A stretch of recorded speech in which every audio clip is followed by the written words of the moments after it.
Monsieur de Bézic, bonjour. Bonjour. Vous êtes un passionné de géographie Oui, et d'histoire aussi peut-être. oui, oui, on peut pas. Oui, La géographie, si vous voulez, c'est l'art de la synthèse. Selon ce que vous voulez démontrer, vous prenez un peu de géologie, un peu d'histoire, plus ou moins longue, vous prenez de la démographie, tout ce que vous voulez, quoi. oui, Et la l'essentiel, géographie, c'est le cœur pour vous en fait. oui, oui, c'est ça, c'est la synthèse. Et cet Mhm. esprit de synthèse là, surtout comme ça à la retraite. À la retraite, sans programme précis, et on mélange ce qu'on veut, hein, et puis on voit la réaction sur le public. Et vous aimez donc l'ONIS, vous aimez l'histoire. Euh, Justement, vous avez fait une intervention là qui m'a beaucoup marqué, euh, par- avec des implications locales. Oui, Chez, par exemple, on oui, trouve beaucoup de fermes ou de petits noms de fermes oui. avec chez un tel. Oui. D'où ça vient ça? Bon, ça, en fait, il y en a très peu, relativement peu en Aunis. Il y en a beaucoup en Saintonge, beaucoup dans certaines régions du Haut-Poitou, de l'Angoumois. Ça vient des destructions qui sont liées à la guerre de Cent Ans. La La guerre de guerre de Cent Cent Ans, Ans. ah oui, la guerre de Cent Ans, ça a été en fait beaucoup plus de 100 ans. Ça a été souvent des escarmouches avec des brigands qui parcouraient les campagnes et qui ont détruit là où les paysans ne pouvaient pas se défendre. Et dans les fermes isolées, elles ont été pillées. Et lorsqu'on a reconstruit, les seigneurs, pour attirer les paysans, leur ont concédé des avantages. Et les paysans sont venus s'installer lorsque la guerre de Cent Ans s'est terminée, c'est-à-dire en gros entre 1450 et 1500. C'est pour ça qu'il y a beaucoup de chais dans certaines régions de Saintonge, Nord-Charente par exemple, là où ça a été détruit. Mais chez nous, ça a été beaucoup moins détruit parce que, comme vous le voyez, il y a des églises fortifiées dans lesquelles se retranchaient les habitants du village et ils ont ainsi pu préserver leurs récoltes, leurs bâtiments, éviter des ruines comme dans les autres régions que j'ai citées.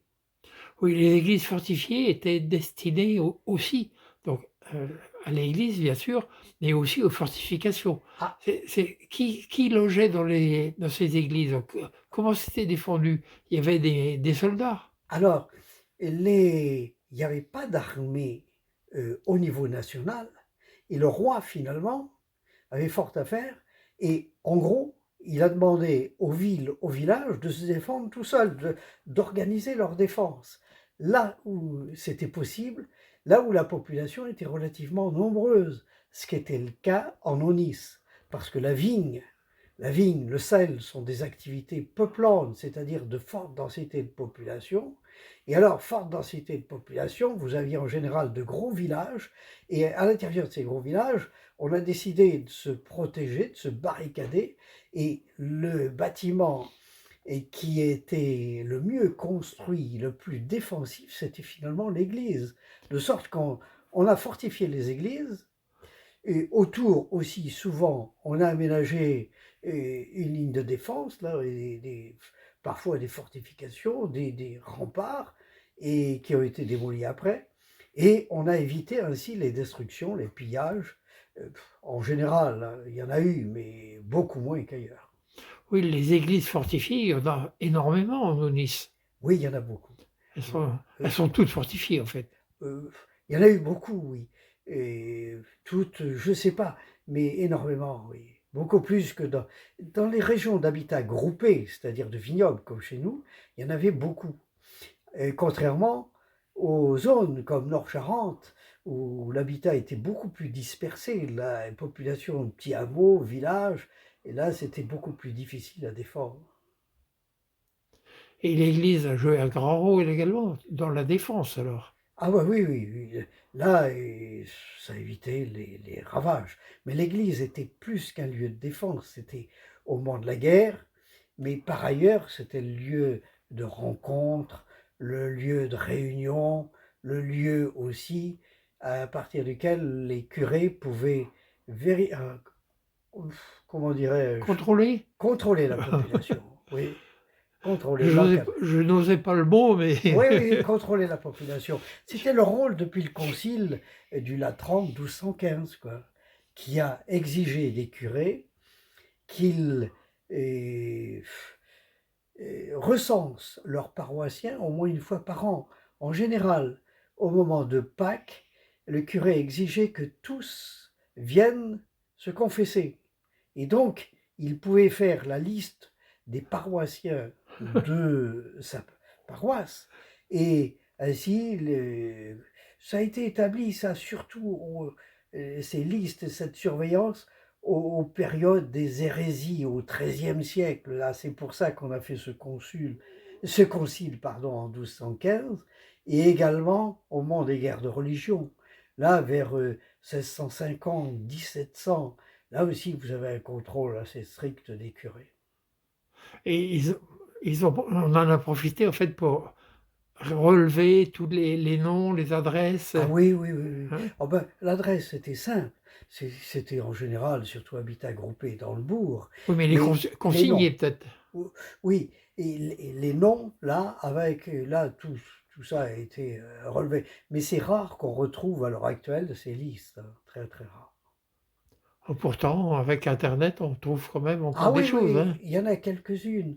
Et par exemple, là, et pendant un temps, et Terré était lié, et surtout, si vous voulez, Terré en fait était scindé en deux parce que vous aviez deux bourgs.